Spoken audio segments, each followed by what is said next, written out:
Nam. From the first look, he looks like the perfect athlete. He trains every day like crazy, as if he has a competition or something. He enjoys his fitness time, that became an integral part of his day, an activity he can't let go of. Then he goes on about his day to do what he has to, which is nothing. Literally nothing. He's unemployed and single, so there isn't really anything to keep him busy except for hanging out with his only friend to regret their lives and seeing themselves as losers since they have no job. The thing is, he actually tried applying to many jobs but never got accepted. Anyway, he lives with his parents, so he always tries to help as much as possible. Then he went to rest peacefully, but when you have siblings, you can't find peace. His married sister came to visit them. Not because she missed him, of course. It was just because their mother's 70th birthday was a day later, and she wanted him to look like a decent person, not some kind of a broke loser. And their fight got intense, as his sister kept blaming him for not having a proper future, and also because he was still holding on to his rock climbing equipment since college. He pushed his sister out of the room, then he recalled his happy memories of rock climbing that he enjoyed back at college, especially when his first crush was doing it too. Anyway, back to his reality, his mother's birthday had come. He took his parents and had to hear them fighting all the way because they were late. When they finally arrived, the mother was so excited and happy seeing all her children together. However, we can't say that young Nam was having the best time of his life because he met some friends and they kept asking him what was he doing in life and what did he achieve. And he told them that he's busy eating and sleeping well to shut them up.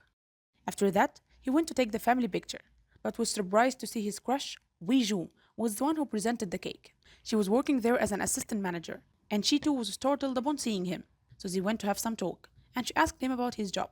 He was embarrassed to say the truth, so he lied that he works as a manager in a good company. She was glad that they met again and that he didn't avoid her since she refused his love confession back at college. And he was like, I forgot about it. Why would I be uncomfortable talking to you? It's not like I suffered a trauma or something. I moved on the same day. While he was literally crying himself to death in the street. But he acted cool in front of her to save his face. Anyway, Weiju left to continue her job, only to be annoyed as usual by her disgusting manager who kept pushing himself on her, trying to ask her out, and she refused clearly for the millionth time. While Young Nam went back to the party where all his sisters and their husbands were singing to the mother and everyone was having fun, unaware of what was happening outside of their building. That's because at that time, a lunatic driver stopped suddenly in the middle of the streets and opened the gas tank in his truck where a mysterious white gas spread throughout the city. At first, people thought it was harmless until they saw the symptoms. The gas can cause skin burn, blindness, and be fatal if inhaled in a huge amount. It was chaotic, people were dead everywhere, and cars were crashing. Due to this accident, one of the cars that was loaded with gas bottles exploded next to the hotel where the birthday party was being held, causing one of the bottles to be thrown due to the pressure. Young Nam and his family were running to survive, but once they got out of the building, they saw how messy it was out there. They decided to hide in the hotel. Unfortunately, Young Nam's sister was exposed a bit to the gas. He managed to rescue her, but her situation was deteriorating. They were doing everything to keep her alive until the ambulance arrives. Due to the widespread of the gas, even in the hotel, they had to run to the roof to wait for the rescue helicopter to evacuate all of them. Due to their bad luck, the door to the roof was closed and the manager lost the key. They kept searching for it everywhere until they saw on the news that the rescue helicopters started evacuating people on the roofs. And since there are only a few of them, they would save the first people they encounter. So Young Nam decided to use the only skill that he has ever known.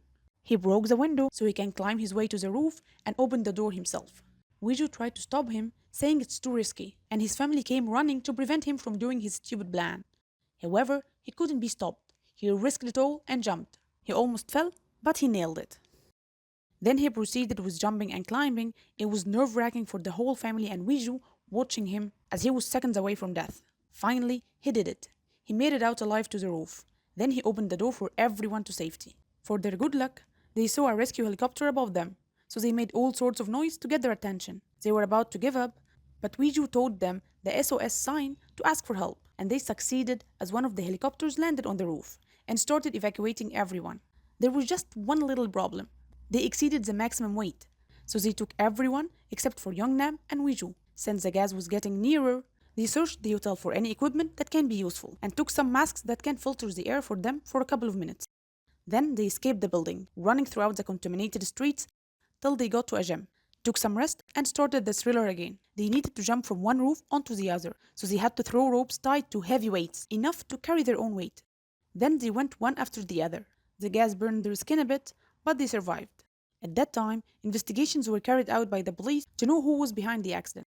They found out that the psycho behind this attack was the co founder of a well known chemicals company. But he lost all his patents, and when he sued the company, he lost the trial. So he created that gas that can be produced in large amount with the smallest reaction and affect the whole city just for his personal grudge against the company. The only way to neutralize the gas was water, but this process was going to take some time.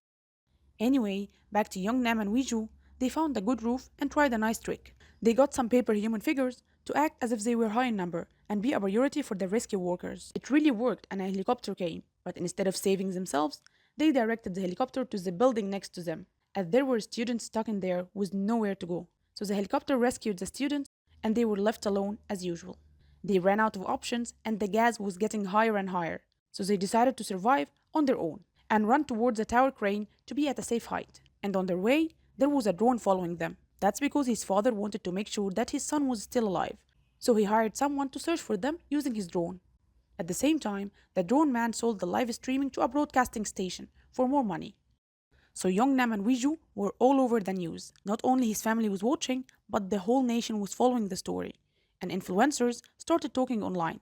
Everyone wanted them safe. Clueless about what was happening, Young Nam and Weiju were running through buildings, overcoming all the barriers in their way, until they reached a roof where they can't go any longer. And the drone ran out of battery and they couldn't be seen anymore. Having done everything in their hands, Young Nam apologized to Weiju that if it weren't for his family at the hotel, she would have been saved. And that he booked a hole in that hotel even though it's far away from his home, because he knew she worked there. He thought he could land a job and look good in front of her, but he was rejected and all his plans were ruined. They kept crying, waiting for a miracle, until they got one. Many drones came for them. People loved them and wanted to make sure they were alive. So anyone with a drone sent it to the same location where they lost connection to them. Young Nam used one of the drones to tie a rope for them tightly, and they used it to get to the tower crane. When they couldn't move along it, Weiju cut the rope to swing themselves to the other side, but the rope loosened and they fell into the gas. A rescue team came to check if they survived. And of course, the ones who went through all these hurdles won't die easily. They were safe and sound, holding to the tower crane was all they got, asking for help, and they finally had it. When they arrived at the shelter, Young Nam ran to his family who couldn't be happier after seeing him, while Weiju was waiting for her parents to come. Finally, Young Nam went to thank Weiju for her help and returned the tool he borrowed from her, but she refused to take it and asked him to give it to her the next time they meet, so they can meet again. And he was extremely happy that they could finally be together. As for the gas, the unexpected rain that fell on the city neutralized the air, and everything started to slowly go back to normal.